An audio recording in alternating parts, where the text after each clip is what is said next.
Like you promised. We were meant to rule together. Lena, look at me. Hillview needs a Luna who can lead us to war. Please help me! No, not like this. I don't want to die! She's innocent. Your bloodline was never strong enough. This is for the kingdom's future. After you die, I will be the true Luna. Light the pyre, my king. The auspicious hour has come. Council Master, light the fire. No. Alaric, don't do this so I can't bring in your heir! Prologue. The torch fell from his hand into the kindling below. I didn't scream for mercy. I had none to beg from the man who once called me his soulmate. The cedarwood crackled to life beneath my feet, and I watched Alara clutch Alaric's arm, her face lit with triumph, wearing the Luna crown I had polished with my own tears. Phoenix goddess of the eternal flame. My father's voice trembled from the crowd, reading from an ancient scroll. Accept this offering. Grant our Alpha King a worthy heir, and bring victory to Hillview's armies. Victory? They wanted power built on my ashes. The flames climbed my legs like hungry serpents, but the pain that should have made me weep instead awakened something buried deep in my soul, a heat that didn't burn from without, but blazed from within. In those final mortal moments, as smoke filled my lungs and my skin began to char, I tasted something impossible. The memory of 1,000 sunrises, the weight of wings made of starfire, the knowledge of deaths and rebirths stretching back before the first wolf howled at the moon. The human Lena, the gentle Luna who embroidered silk robes for her rival and believed love could conquer ambition, she died in those first few seconds. But something far older, far more terrible, began to stir in the inferno. Before we continue, this story will set your soul on fire. If you want to witness the ultimate revenge of a goddess betrayed, subscribe now. Don't make me hunt you down. Click that button, or you'll miss the moment the Alpha King realizes he didn't kill his wife, he awakened a deity. My divine consciousness erupted like a solar flare. Welcome back, vessel of the eternal flame. You have tasted the betrayal of mortals. The voice inside me wasn't foreign, it was the truest part of myself, finally unshackled. Memories flooded through me like molten gold. I was there when the first Alpha King, Theron the Brave, knelt before me in the sacred grove 300 years ago. The kingdom was dying, wolves turning feral, pups born without the spark. He had nothing to offer but his desperation. "Phoenix goddess," young Theron had pleaded, his face streaked with ash from burying his entire pack. "If you grant my bloodline the strength to unite the wolf clans, I swear on my very soul we will protect the weak, honor the bond of mate and Luna, and never let ambition poison our hearts. If my descendants break this oath, let the flames consume us all." On a whim, I had blessed him. I gave his bloodline the alpha spark, watched as he built Hillview from ruins into a kingdom of honor. For centuries, his descendants kept the oath. The land prospered. Love was sacred. Lunas were cherished as the heart of the kingdom. But oaths, like wood, eventually rot. I watched from within the inferno as they cheered my death, their faces twisting into grotesque masks of greed and relief. Alaric raised Alara's hand high, and the crowd roared approval not for love, but for the promise of war and conquest she represented. They had forgotten that peace was the greatest victory. And in my womb, I felt it, a heartbeat that pulsed not with the rhythm of a wolf, but with the cadence of the sun itself. My unborn son wasn't just Alaric's heir, he was the Phoenix goddess's chosen vessel, the first solar wolf, born to end the cycle of dark ambition that now poisoned the throne. The ropes binding me to the stake turned to ash. My charred skin sloughed away like a serpent's molt, revealing flesh that glowed like dawn. I didn't die. I didn't even suffer. I ascended. But I didn't reveal myself, not yet. Let them think they'd won. Let Alaric crown his mistress and plan his wars. Let them drain the kingdom's resources and turn wolves into weapons. Because I would return when their wells ran dry, when their crops withered, when even the rain refused to fall on land cursed by broken oaths. I would return when they finally understood what they had done. They think they've cleared the path for a new era, I thought, my consciousness rising above the flames like smoke. But they've only set the world on fire, and I am the queen of flames. As I dissolved into sparks and smoke, vanishing before their eyes could comprehend what they were seeing, I left them with a whisper that shook the very foundations of Hillview. With my blood, I lay an eternal curse. Phoenix goddess, open your eyes. This dynasty built on betrayal will burn until only ash and truth remain. The rain they prayed for?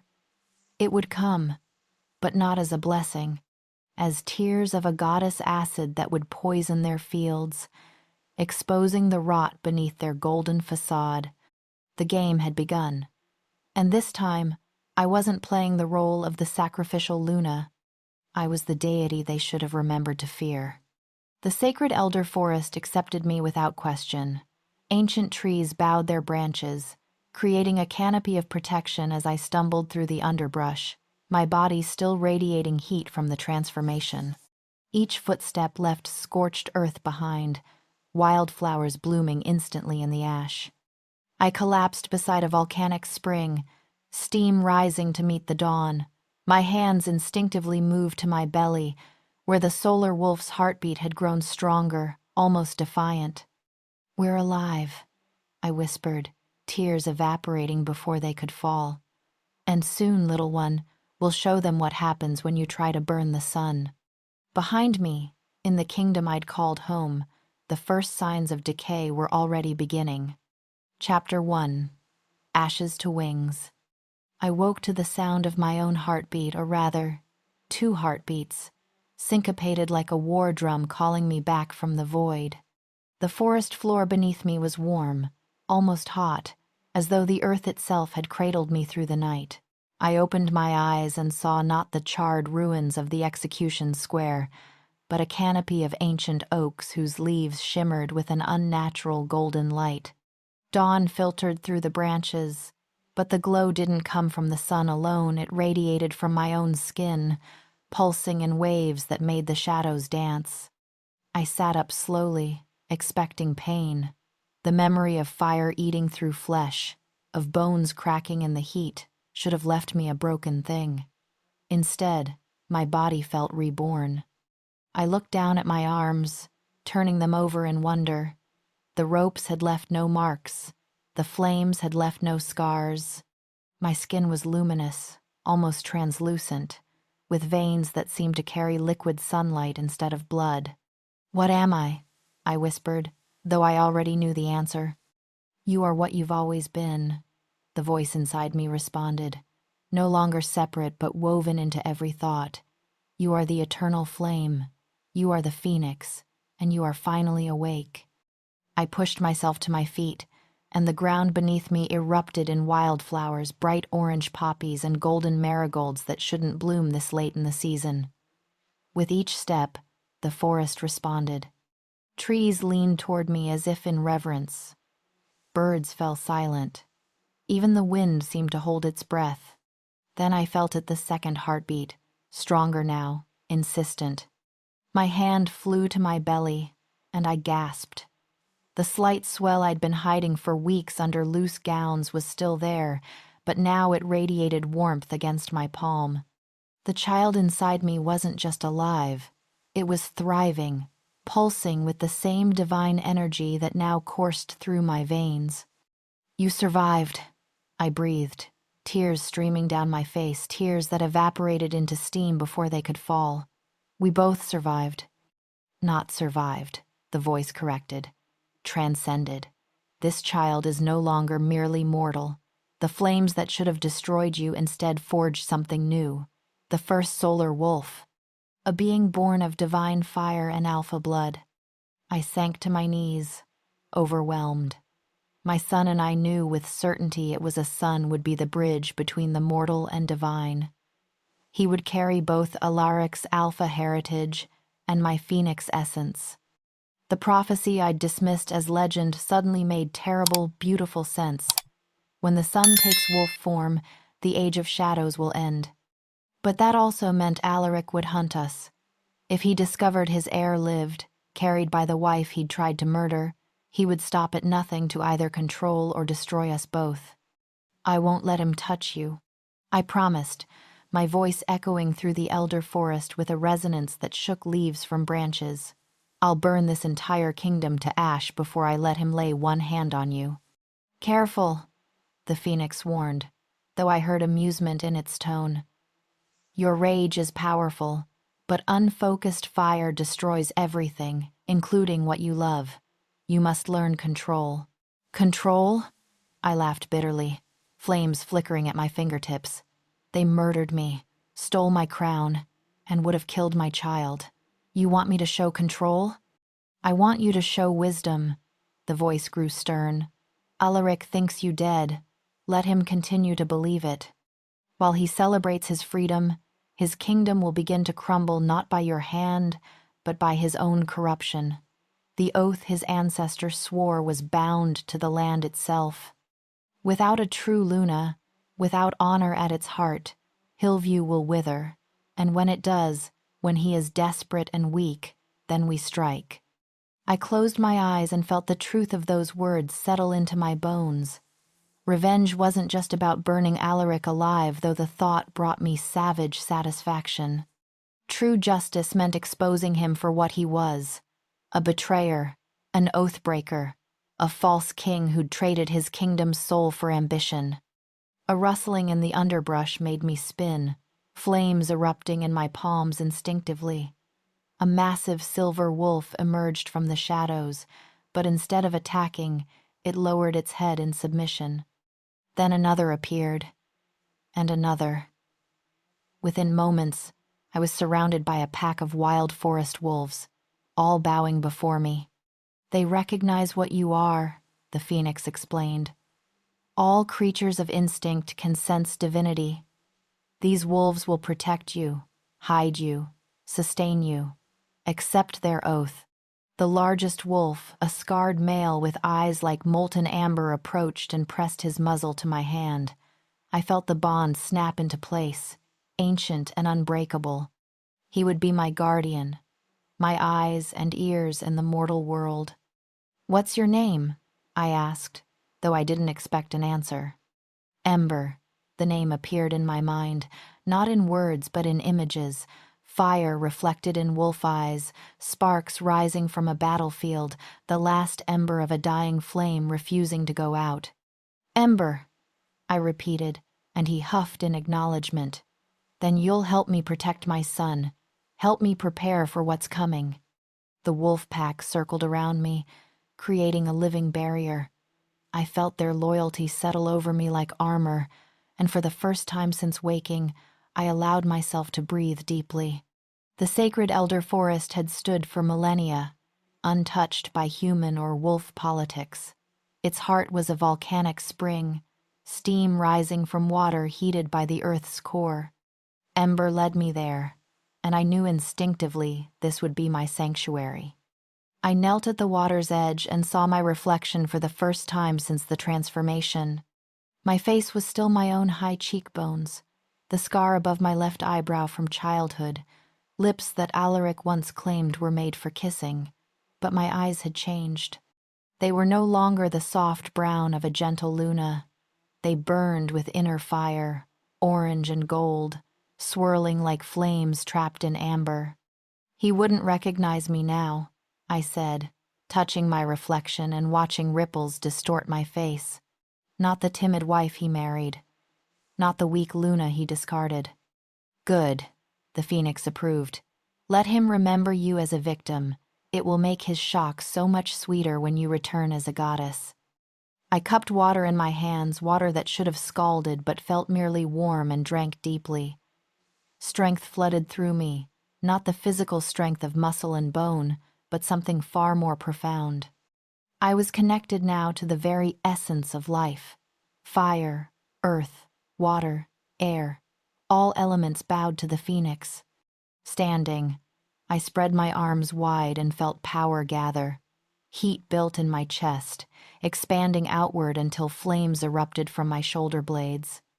Not the destructive fire of the pyre, but creative flames, wings of pure solar energy that stretched 15 feet on each side, casting golden light across the entire clearing. The forest wolves howled in recognition and reverence. I was no longer Lena, the dutiful Luna of Hillview Kingdom. I was the Phoenix Goddess, mother of the solar wolf, and I would bide my time in this sanctuary. Let Alaric crown his mistress. Let him feast and celebrate and believe himself victorious. Because every empire built on betrayal carried the seeds of its own destruction. And I would be there to fan those seeds into an inferno. My son kicked against my hand, as if in agreement, and I smiled an expression that would have terrified anyone who saw it. "Soon, little one," I whispered, my wings folding back into my body like a secret waiting to be revealed. "Soon we'll show them all what happens when you try to cage the sun." Chapter 2. The Dying Land. 3 weeks after he'd burned me alive, Alaric stood in the royal granary and couldn't understand why he felt cold dread instead of triumph. I know this because Ember showed me. Through his eyes, I watched my husband, former husband, I corrected myself bitterly, stare at rows of wheat that should have been golden but were spotted with black rot.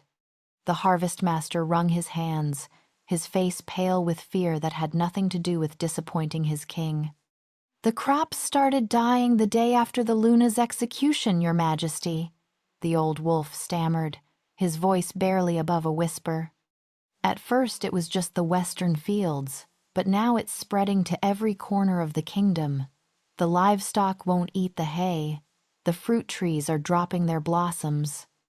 Even the fish in the rivers are floating belly up." Alaric's jaw clenched, the muscle twitching the way it always did when he was cornered.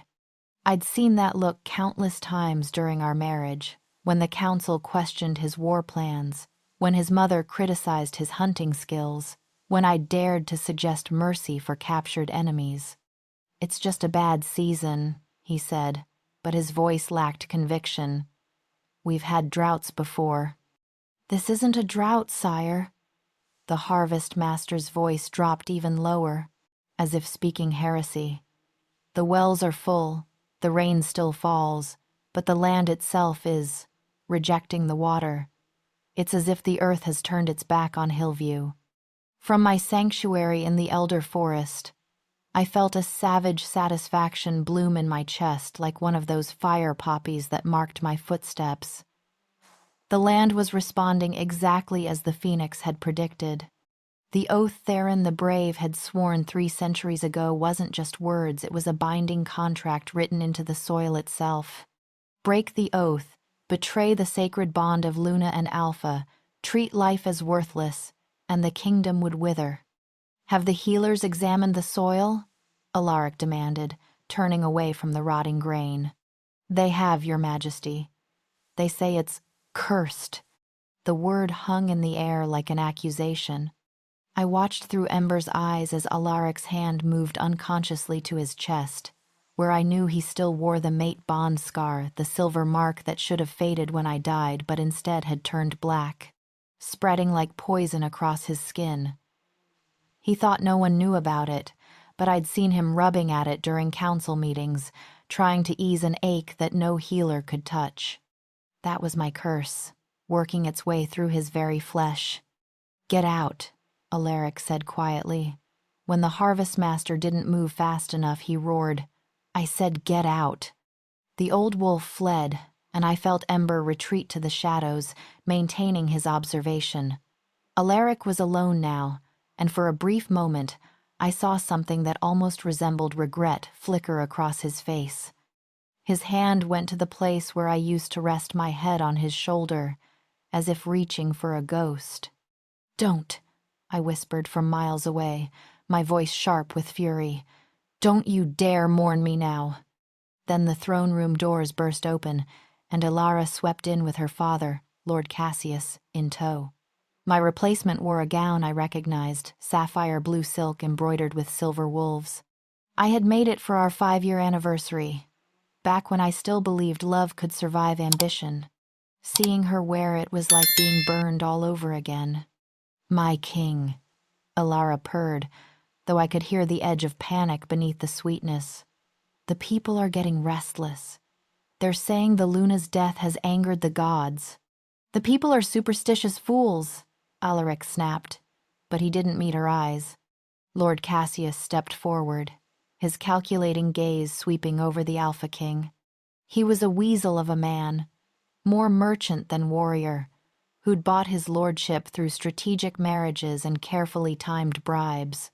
I'd never trusted him, and now I watched through Ember's vision as he played his hand.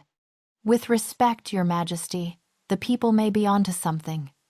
He pulled a scroll from his robes, ancient, yellowed with age. I've been researching our kingdom's founding, and I've discovered something troubling. Alaric snatched the scroll, his eyes scanning the text. I couldn't see the words, but I didn't need to. I knew what it said because the Phoenix had shown me the original oath in my visions. If my descendants betray the people, if they treat the sacred Luna bond as disposable, if they choose ambition over honor, then let the land itself become their judge and executioner. This is a myth, Alaric said, but his hand trembled slightly as he rolled the scroll closed. Is it? Lord Cassius gestured to the windows, where the view showed fields that should have been lush with late summer growth but instead looked like autumn had come months early, everything brown and dying. The harvest will fail completely within a month. By winter, we'll have nothing to feed the people. The Alpha soldiers are already reporting weakness. Some can't even shift anymore. That last detail made my heart sing with vicious joy. The Alpha spark, the divine gift that made Hillview's warriors legendary, was fading because its source, the Phoenix's blessing, had been withdrawn. Without it, they were just ordinary wolves. Strong, yes, but not invincible. Alaric's face had gone pale. What are you suggesting? The same thing our ancestors did when they faced divine displeasure. Lord Cassius's voice was smooth as poisoned honey. A sacrifice, a grand one, not just one life, but many. Prove to the gods that Hillview still honors the old ways. Human sacrifice was outlawed centuries ago, Alaric said, but even I could hear the uncertainty in his voice. Then make it wolves who volunteered, Elara interjected, her eyes bright with cruel calculation. The elderly, the sick, those without families. Tell them it's an honor to give their lives for the kingdom. We'll call it the Phoenix's price and make it a ceremony. You want to murder our own people to fix crops? Alaric's voice rose, and for one insane moment, I thought I saw a flash of the man I'd once loved, the prince who'd sworn to protect the weak. But Lord Cassius was already shaking his head. Not murder, Your Majesty. Sacred duty. And if you won't do it, then the people will start asking why. They'll start asking about the old Luna. They'll start asking if maybe her death was the cause of all this misfortune. The threat was clear. Cooperate or be blamed.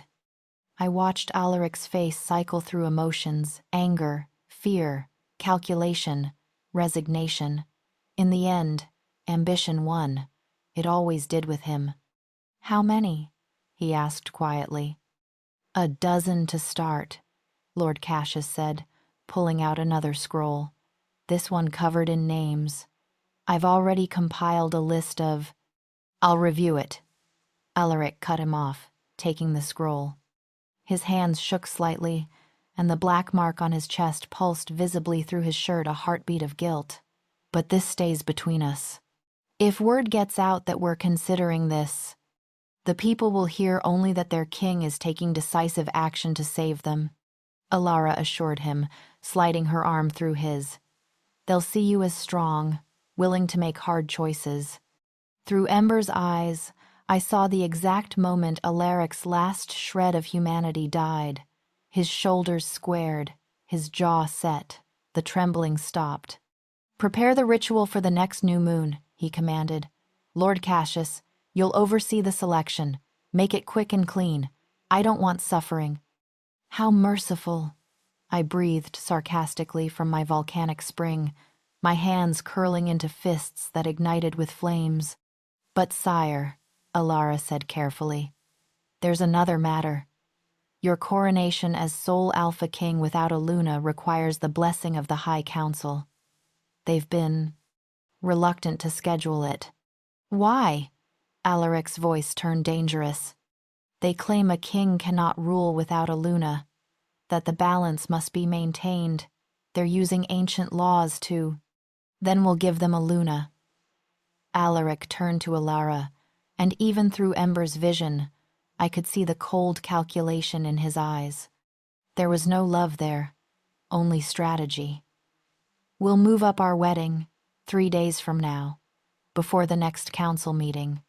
Alara's face lit up with greedy triumph, and I wanted to tear her apart with my bare hands. "As for the blessing," Alaric continued, his voice taking on the authoritative tone he used in battle, "tell the council that Lady Alara bears the mark of the phoenix, that she's the goddess's chosen vessel. They'll have to accept her then." "But I don't bear any mark," Alara started. "You will by morning." Lord Cassius smiled, pulling a small vial from his robes. "Phoenix root extract mixed with cinnabar powder, painted on her back in the shape of wings. In candlelight, it'll glow convincingly enough." They were going to fake divine blessing. They were going to pretend Alara was touched by the phoenix. They were going to sacrifice innocent wolves and parade a false Luna before my people, all while my kingdom died around them. "Let them," the phoenix whispered inside me, though her voice simmered with rage that matched my own. "Let them dig their graves deeper. Every lie they tell, every innocent they harm, every day they rule, it all becomes evidence of their corruption. When you return, no one will question your justice." But watching through Ember's eyes as they made their plans, as they measured my people's lives in tactical advantages, as they prepared to crown a false goddess in my place, I felt something crack inside my chest. Not my heart. That had already broken. No, this was something far more dangerous. The last chain of mercy that had held my rage in check. "Ember," I called softly, and felt his consciousness turn toward mine across the miles. "Find me 12 volunteers. Wolves from the forest packs, those with nothing to lose. I want them in Hillview before the new moon." "What are you planning?" the phoenix asked, though I sensed approval beneath the question. "If Alaric wants to play with fire," I said, my eyes blazing so bright that the volcanic spring began to boil around me, "then I'll show him what happens when fire plays back." My son kicked against my palm, and I smiled. The dying land was just the beginning. Chapter 3. The Birth of the Solar Wolf. The contractions started at dawn, 3 months after my transformation, and they felt like the earth itself was splitting apart inside me. I'd been tracking the pregnancy with a mix of wonder and terror, watching my belly swell far faster than any normal wolf gestation. The phoenix had warned me that carrying a divine child would compress the timeline. What should have taken 9 months would take barely 4. My son was being forged in celestial fire, and fire did not wait patiently. Ember sensed it first. He'd been lying at the entrance to my sanctuary when he suddenly leapt to his feet, hackles raised, a low whine escaping his throat. The other forest wolves began to howl in unison, a mournful chorus that echoed through the elder forest like a warning siren. "I know," I gasped, doubling over as another wave of pain crashed through me. This wasn't the gentle discomfort I'd heard other mothers describe. This was agony that burned from the inside out, as if my son was trying to claw his way into the world through my very bones. "The volcanic cave," the phoenix commanded, her voice urgent. "You cannot birth him here. He needs to be born where fire meets earth, where the primal elements converge. Go now, before the transformation begins." Transformation? I managed to ask, even as Ember pressed against my side, offering support. A solar wolf is not born the same way as mortal children, she explained, and I heard something almost like sympathy in her ancient voice. He will emerge in flames. If you're not in the right place, you'll burn the entire forest down. That was enough to get me moving despite the pain. I clutched Ember's fur and let him guide me deeper into the forest, to the volcanic cave I'd only glimpsed once before, a cavern where molten rock flowed in rivers beneath crystalline stone, where steam rose in columns that looked like prayers made visible. The heat should have been unbearable, but to me it felt like coming home. I collapsed on the smooth black stone at the cave's heart, my body convulsing with contractions that came faster now, relentless as a war drum. Through the haze of pain, I could feel my son's consciousness pressing against mine, not words, but emotions, eagerness, power, an overwhelming need to break free. "I know, little one," I whispered, my voice echoing off the cave walls. "I know you're ready." The phoenix power surged through me unbidden, and I felt my wings erupt from my shoulder blades, not the controlled manifestation I'd learned to summon, but a wild, instinctive response to the crisis. Flames engulfed my body, but they didn't burn. They cradled me, supported me, poured strength into my exhausted muscles. Outside the cave, I heard thunder. The sky, which had been clear moments ago, suddenly roared with storm clouds that seemed to appear from nowhere. Rain began to fall on the elder forest, not the gentle spring showers, but a deluge that made the ancient trees bow under its weight. But beyond the forest's borders, not a single drop fell. I could sense it through my connection to the land, could feel Hillview Kingdom baking under a pitiless sun while my sanctuary drowned in blessed rain. The dichotomy was deliberate, a message from the divine forces that watched over this birth. Blessings for the faithful, drought for the betrayers. Another contraction seized me, and this time I did scream.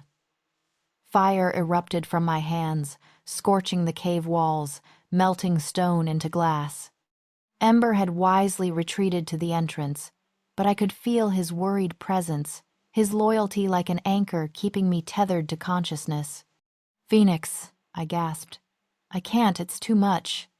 "You can," she insisted, her voice filling my entire being. "You are the vessel of eternity. You have died and been reborn. You have survived betrayal and transformation. You can birth the future." The pain reached a crescendo that made my previous suffering seem like a gentle warmth. I felt something fundamental shift inside me, felt my son's power reaching critical mass. He was ready. The solar wolf was ready to enter the world. I pushed with everything I had: mortal strength, divine power, desperate maternal love, and felt him move. Flames erupted around me in a column that shot straight up through the cave's opening, piercing the sky like a beacon visible for hundreds of miles. The volcanic rivers below surged, bubbling and frothing, as if the earth itself was celebrating. And then, in a rush of fire and fluid and impossible light, my son was born. He didn't cry immediately. For one terrible heartbeat, there was only silence, and I thought something had gone wrong. But then he opened his eyes, eyes that burned with the same solar fire as mine, and released a sound that was part infant's wail, part wolf's howl, part phoenix's shriek. The cave shook. The volcanic rivers overflowed their banks. And outside, the rain that had been falling on the forest intensified into a storm that would soak the elder forest for 3 days straight. But in Hillview Kingdom, the wells began to dry up completely. I gathered my son to my chest with trembling hands, and the flames that covered both of us merged, dancing between mother and child like a living bond. He was perfect small but impossibly strong, his skin bearing a faint golden sheen, tiny fingers that already showed the beginning of claws far sharper than any normal wolf pup's. "Hello, my solar wolf," I whispered, tears streaming down my face and evaporating into steam. I'm your mother, and I promise you, no one will ever hurt you the way your father hurt me." He latched onto my breast immediately, feeding with a hunger that felt almost aggressive. I could feel the divine energy flowing from me to him, strengthening him, preparing him for the destiny the phoenix had chosen for him. "He will be called Solarius," the phoenix announced, her voice resonating through the cave. "The first of his kind, the bridge between mortal and divine, the wolf who will end the age of shadows." "Solarius," I repeated, testing the name. It felt right, powerful, inevitable. Sol, for short, when it's just us. The baby, no. I couldn't think of him as just a baby. Not when he radiated this much power, made a sound that might have been agreement. His tiny hand reached up and touched my face, and where his fingers brushed my skin, I felt a jolt of recognition. He knew me. Not just as his mother, but as his divine guardian, his protector, his partner in the vengeance to come. Ember finally dared to approach, his massive head lowering to sniff the newborn. Sol turned to look at him, and I watched in amazement as my son's eyes flashed just for a moment with pure solar fire. Ember immediately dropped to his belly in submission, recognizing an alpha power that surpassed anything in the mortal world. "He's going to be magnificent," I said, my voice thick with emotions I couldn't even name. Pride, fear, love, rage, all of it swirling together like the flames that still danced around us. "He is already magnificent," the phoenix corrected. "But he will need years to grow into his power. You must protect him until then. Keep him hidden from Alaric until the time is right." I thought of Alaric in his palace, probably celebrating his sham wedding to Alara right now, completely unaware that his true heir had just been born in fire and fury. The irony was delicious. "Let him enjoy his false victory," I murmured, stroking Sol's downy hair, hair that seemed to shift between black and gold depending on how the light hit it. "When the time comes, when Sol is ready, we'll show Hillview what a real alpha looks like." Sol's eyes began to drift closed, exhausted from the effort of being born. I held him close, my wings folding around us, both like a cocoon, and felt peace for the first time since the pyre. Outside, the rain continued to fall on the elder forest, nurturing the trees, filling the streams, making everything green and lush and alive. But beyond the forest's borders, Hillview Kingdom withered under cloudless skies, the land cracking and dying because it had been built on betrayal. The drought would last exactly as long as Alaric's false reign. And when my son was ready, when Solarius the solar wolf had grown into his power, we would return together. Not as victims, but as judgment made flesh. Chapter 4. The Silent Return. 6 weeks after Sol's birth, I left him sleeping in Ember's watchful care and walked into Hillview's capital disguised as everything I'd once been told I could never be. Unremarkable. The transformation was simple enough. I dampened my divine aura until it was barely a flicker, braided my hair into the style common among traveling healers, and wore the plain brown robes of a hedge witch. The phoenix power still burned beneath my skin, but I'd learned to contain it, to make it invisible to all but the most sensitive observers. To anyone looking, I was just another desperate soul-seeking work in a dying kingdom. What I saw as I passed through the city gates broke something inside me that even betrayal hadn't touched. Hillview had been beautiful once. I remembered streets lined with flowering trees, markets overflowing with produce, children laughing as they chased each other through fountains. The city had thrummed with life, with prosperity, with the kind of contentment that came from knowing your leaders cared about your well-being. Now, it looked like a corpse that hadn't realized it was dead yet.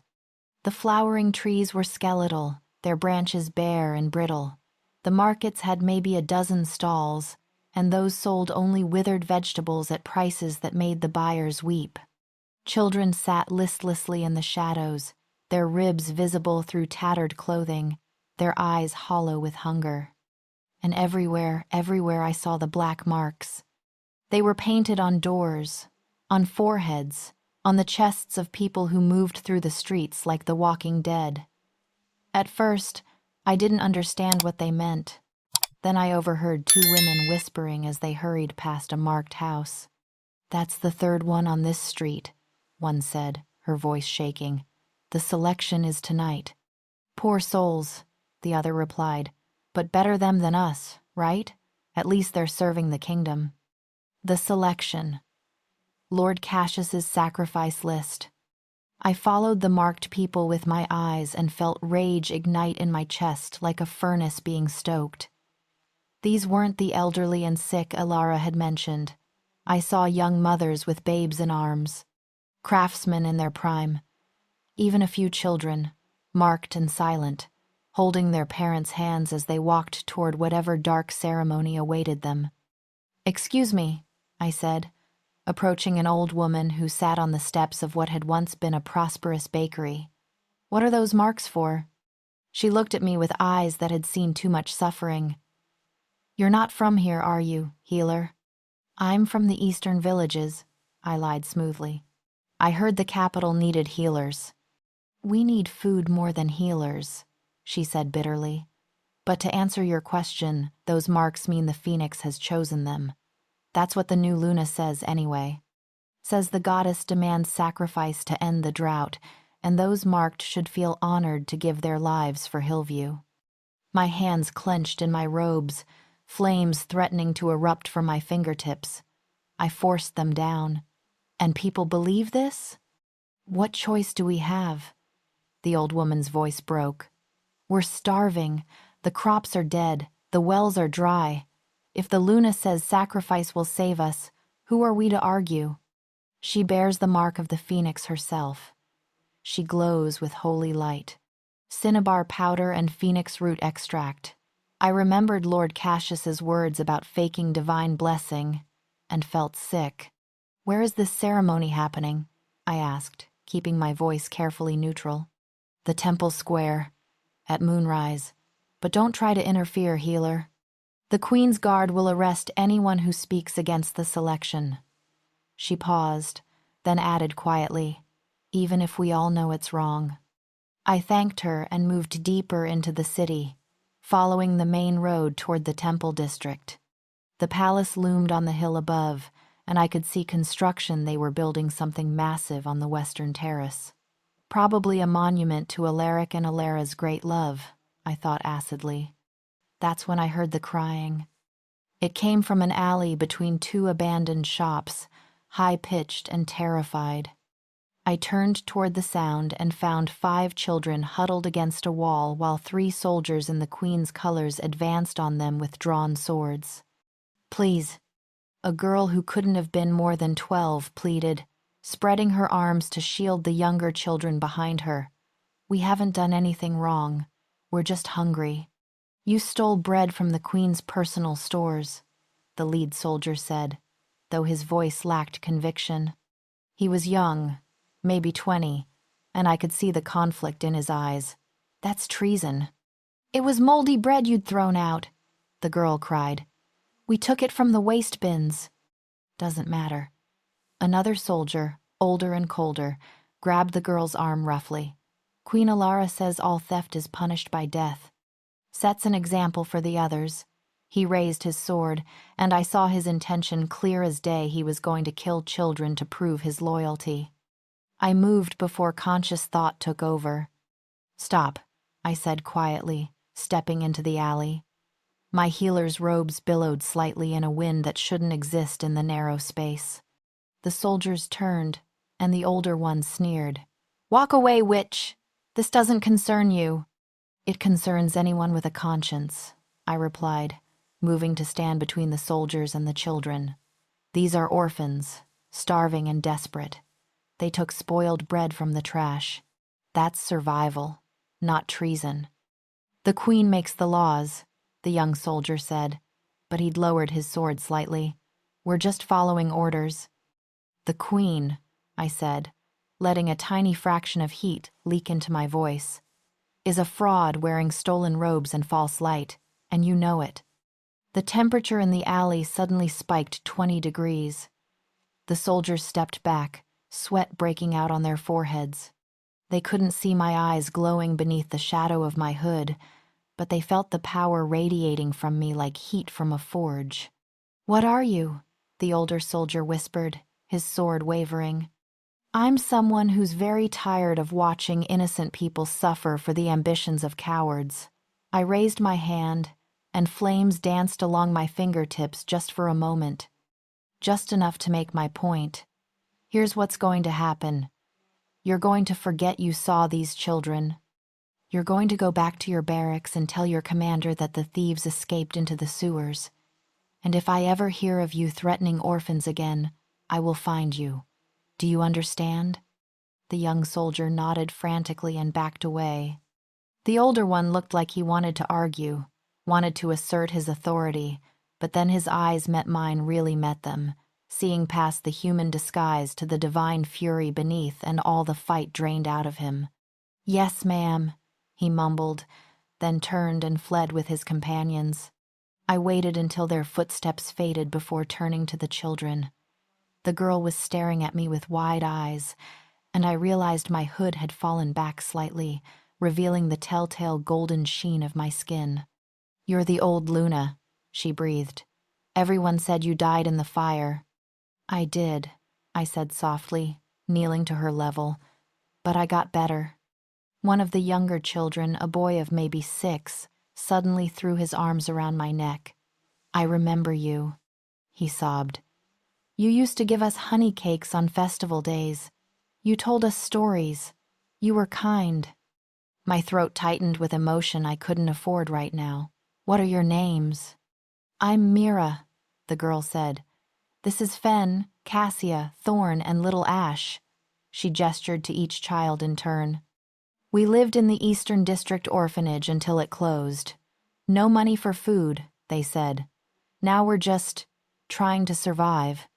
I looked at these 5 children, all marked with the same hollow hunger I'd seen throughout the city, and made a decision that probably wasn't strategic, wasn't careful, but felt absolutely necessary.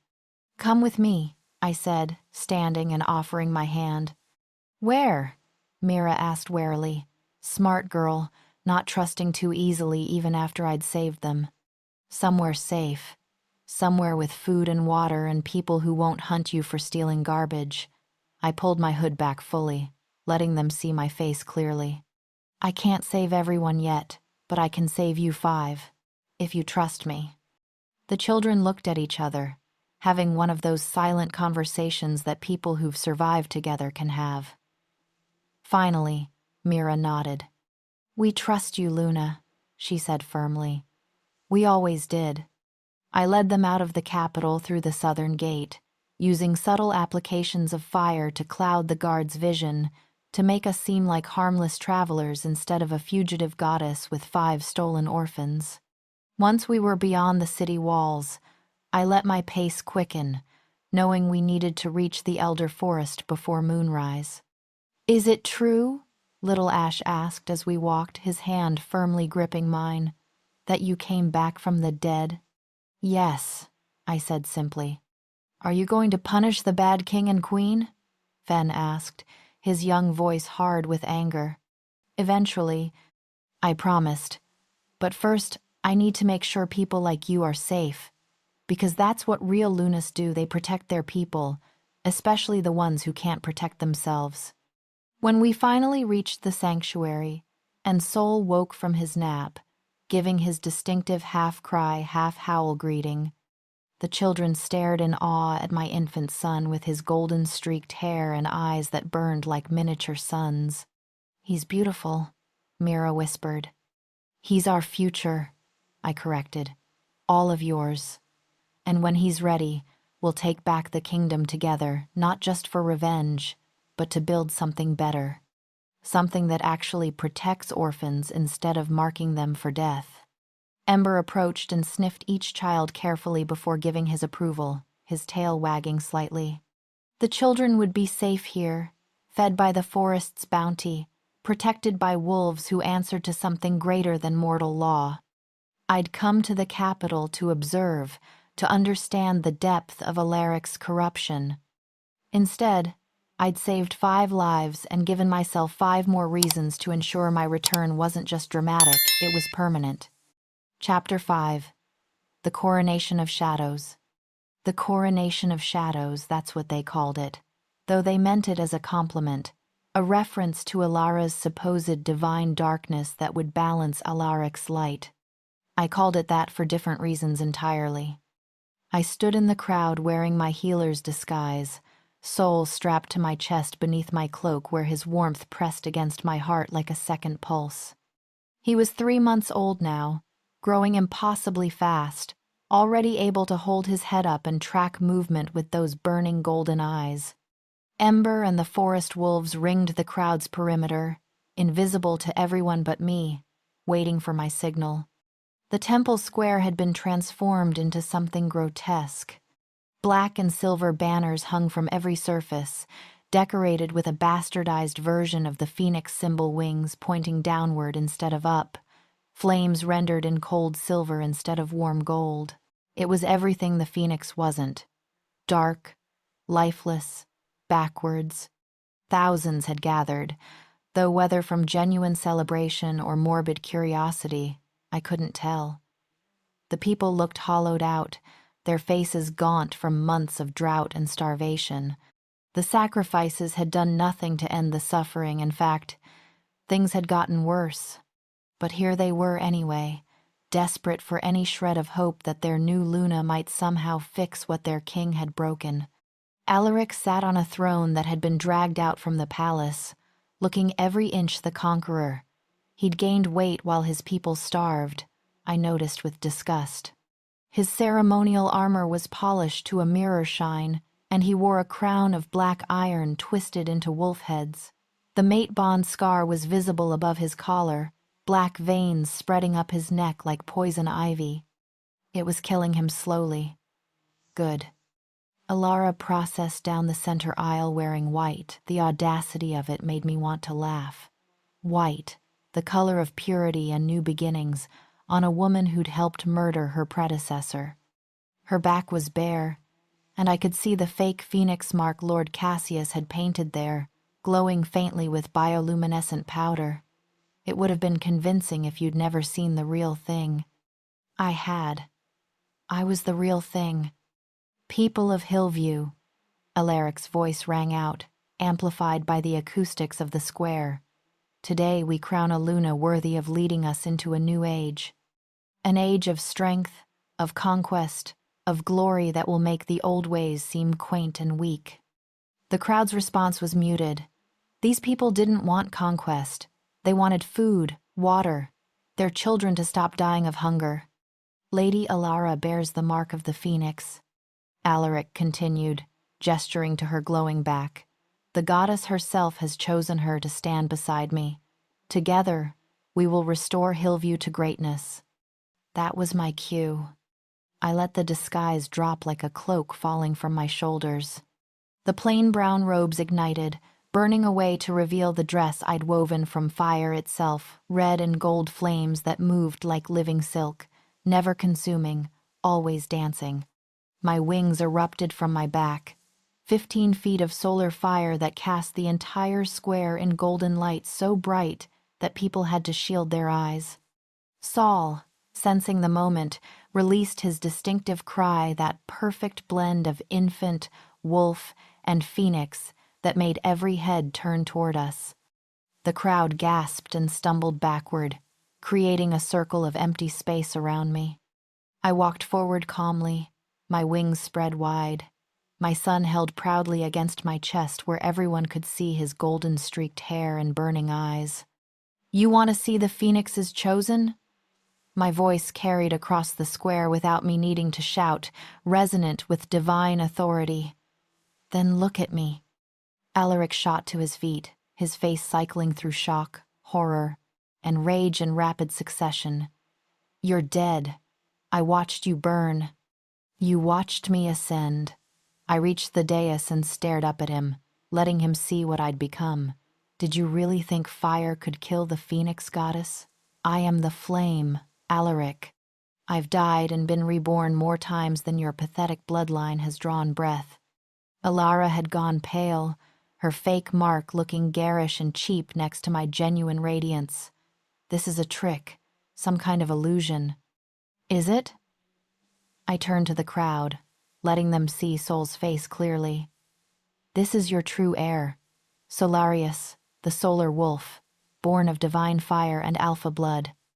Born 3 months ago in the heart of the elder forest while you crowned a pretender and let innocent people die. A woman in the crowd cried out, "The old Luna! She's alive!"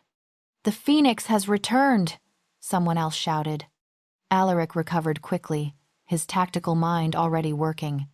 "Guards! Seize that woman! She's a dark witch who's stolen my wife's face." 20 soldiers moved toward me, but before they could get close, Ember and his pack emerged from the crowd's edges. Massive forest wolves, twice the size of normal specimens, formed a protective barrier around me. Their eyes glowed with reflected firelight, and their growls made the soldiers stop dead in their tracks. "Your wife." I laughed, and it sounded like crackling flames. "I stopped being your wife the moment you chose ambition over honor. The moment you broke the sacred oath your ancestors swore to me 300 years ago." That got everyone's attention. Murmurs rippled through the crowd like wind through wheat. "You're insane," Alaric said, but I saw the fear in his eyes. He knew. On some level, he'd always known what he'd done would have consequences. "Am I?" I raised my free hand, and the black mark on his chest flared bright enough to be visible through his armor. He cried out in pain, clutching at it. "That's my curse, husband. That's what happens when you burn the phoenix. It burns you back, from the inside out, forever." I turned back to the people, speaking directly to them now. Theron the Brave made an oath to the phoenix 3 centuries ago. In exchange for the alpha spark, for the strength that made Hillview great, he promised to protect the weak, honor the mate bond, and rule with justice. That oath was binding. Break it, and the land itself would reject you. "She's lying!" Alara shrieked. "Don't listen to her!" "Then explain the drought." I gestured to the withered decorations, the gaunt faces. "Explain why your crops died the day after my execution. Explain why your alpha soldiers can barely shift anymore. Explain why the only place in the entire kingdom that has water and life is the elder forest where I've been living." Silence fell. People were looking at each other, pieces clicking into place, the truth settling over them like a heavy blanket. "The sacrifices," an old man called out. "You said the sacrifices would end the drought." "The sacrifices were murder dressed in ritual," I said flatly. "You killed your own people for nothing, because your king was too proud to admit he'd brought this curse on himself." Alaric's hand went to his sword. "I am your Alpha King. You will not. You are nothing." My voice cracked like thunder, and Sol shrieked in harmony with me. "You are an oath-breaker who murdered his Luna to make room for his ambition. You fed your people lies while they starved. You sacrificed innocence to cover your crimes. You are nothing." I ascended the dais, my wings spreading wider, flames intensifying until the entire square glowed like sunrise. Alaric backed away, but there was nowhere to go. Alara had already fled, her white dress trailing behind her like a surrender flag. "The people deserve to choose," I announced, addressing the crowd rather than him. "Who do you want? A false king who brought drought and death? Or the true Luna, blessed by the phoenix, mother of the solar wolf, who can restore what was broken?" "The Luna!" someone shouted. Then another. Then dozens, hundreds, all of them chanting together. "The Luna! The Luna! The Luna!" The soldiers looked at each other. Then slowly, one by one, they lowered their weapons and knelt. Alaric stood alone on the dais, abandoned by his guards, his queen, his people. The black mark on his chest was spreading faster now, creeping toward his heart like inevitable justice. "This isn't over," he snarled, but his voice shook. "Oh, my love," I said softly, and there was nothing but ashes left of the affection that word once carried. "It's already over. You just haven't realized you're dead yet." Chapter 6. The Phoenix's Justice. Alaric tried to run, which was almost funny considering he'd spent our entire marriage telling me that running was for cowards and prey. But when faced with divine judgment, even an alpha king discovered he had limits. He didn't make it far. Ember intercepted him at the dais steps, teeth bared, blocking his escape. The other wolves closed in, forming an inescapable circle. The crowd parted like water, no one willing to help the man who'd let them starve while he feasted. "Guards!" Alaric shouted desperately. "Someone! I command you!" "You command nothing," I said, descending the steps with soul still pressed to my chest. My son watched everything with those ancient, knowing eyes, and I wondered what memories the Phoenix was showing him, what lessons about power and consequence. "You have no authority here. You lost it the moment you chose to destroy rather than protect." I stopped 3 feet from him, close enough to see the sweat beading on his forehead, the way his hands trembled despite his attempt to project strength. The black mark had spread across his entire chest now, pulsing with each labored heartbeat. It looked like a grotesque tree, roots digging into his heart, branches crawling toward his throat. "What are you going to do?" he asked, trying to sound brave but failing. "Kill me in front of all these people? That makes you no better than me." "I'm not going to kill you." I smiled, and it was not a kind expression. "Death would be mercy, and you don't deserve mercy. You deserve to live with what you've done, to feel every consequence, to experience what it's like to be powerless in a world where you once had everything." I raised my hand, placing it directly over the black mark on his chest. He tried to jerk away, but Ember growled low and threatening, keeping him frozen in place. "The Alpha Spark," I said, loud enough for everyone to hear, "was a gift from the Phoenix, given to Theron the Brave in exchange for an oath. That oath has been broken." I looked into Alaric's eyes, seeing his growing horror as he realized what I intended. "So I'm taking the gift back." "No," he whispered. "You can't. Without it, I'm just mortal," I nodded. "Ordinary, human, everything you feared being." I pressed my palm flat against his chest and pulled. It wasn't a physical pulling, nothing anyone watching could see with normal eyes, but everyone felt it, a shift in the air, a collective gasp as power moved from one vessel to another. The Alpha Spark looked like liquid gold fire when I extracted it.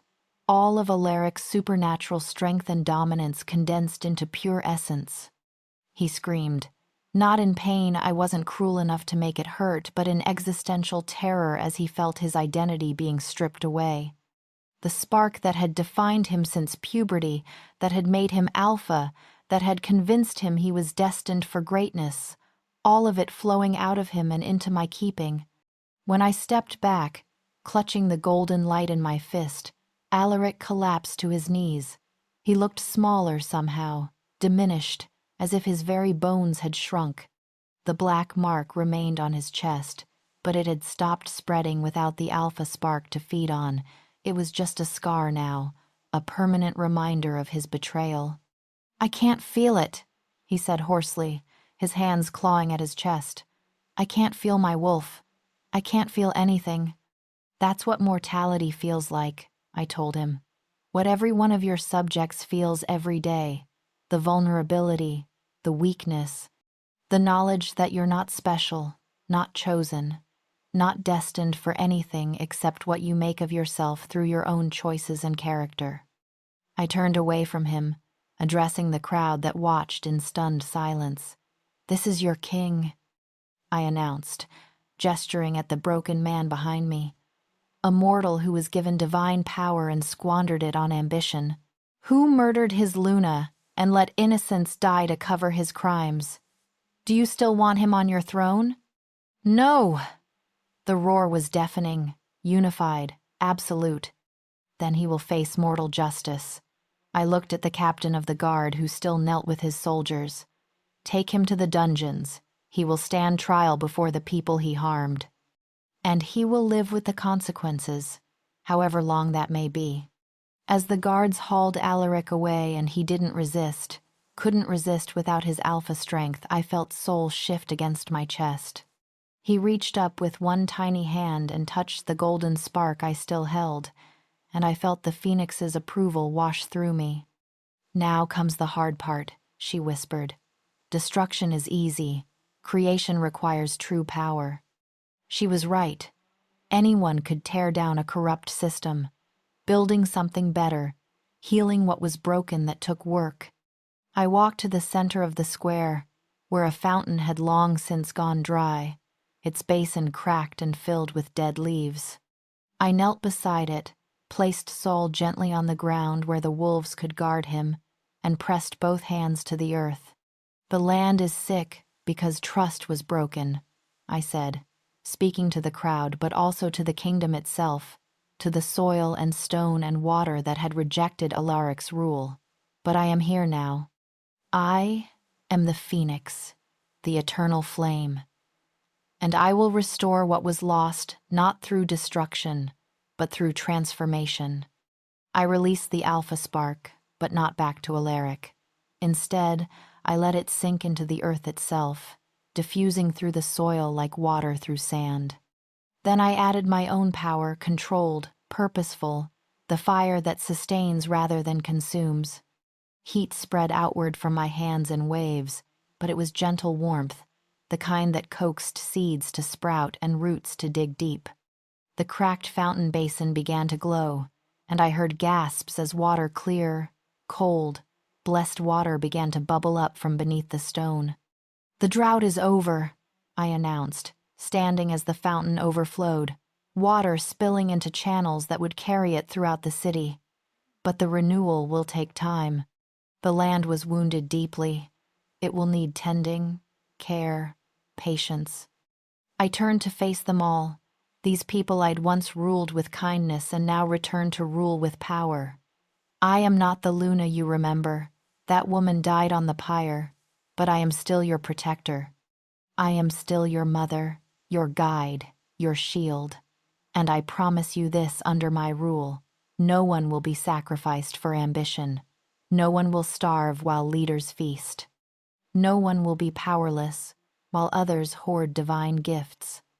I picked up Sol, holding him high so everyone could see the solar wolf clearly. This is your future king, Solarius, born of fire and blood, mortal and divine. He will grow up knowing both strength and compassion. He will rule not because he demands obedience, but because he earns it through service. But what about now? Someone called out. Who rules while he grows? I do. My wings spread wide again, flames dancing along every feather. I am the Phoenix Luna. I am the eternal flame. And I will hold this throne until my son is ready to take it, not as a tyrant, but as a guardian, not to conquer, but to protect. The crowd erupted in cheers, the sound building until it echoed off the palace walls. People were crying, laughing, falling to their knees in gratitude as water flowed through the streets for the first time in months. I felt the phoenix settle more deeply into my soul, her approval warming me from within. You understand now, she said. True power isn't domination. It's responsibility, not the fire that destroys, but the fire that sustains life. I understand, I whispered, watching the city come back to life around me. Over the next 3 days, I walked every street in Hillview, touching the earth, releasing healing fire into the soil. Crops began to grow again, not overnight miracles, but steady, sustainable growth. Wells refilled. The sick began to recover. Children's laughter returned to the streets. And everywhere I went, I taught the same lesson. Power is not meant to elevate the strong. It's meant to protect the weak. Remember that, and you'll never lose the phoenix's blessing again. On the 4th day, I stood in the throne room with Soul in my arms and made a declaration that would reshape the kingdom's future. The Alpha Spark will no longer belong to one bloodline. It will be earned through character, proven through service. Any wolf, from any family, who demonstrates true leadership, protection over domination, service over ambition, may receive the blessing. It was revolutionary. It was terrifying. It was right. And as I sat on the throne with my son sleeping against my chest, feeling the kingdom's heartbeat sync with my own through our shared connection to the land, I finally understood what the phoenix had been trying to teach me all along. I hadn't survived the fire to seek revenge. I'd survived it to become something better than what came before, a leader who understood that the strongest flame isn't the one that burns everything down, but the one that lights the way forward for others to follow. The phoenix has risen, and Alaric's reign is already crumbling, but you haven't seen anything yet. In the next chapter, Lena gives birth to the most powerful wolf the kingdom has ever known while Hillview descends into chaos. Subscribe now or miss the moment the Alpha King realizes he didn't create a new dynasty. He signed his own death warrant. Hit that button. I'm watching.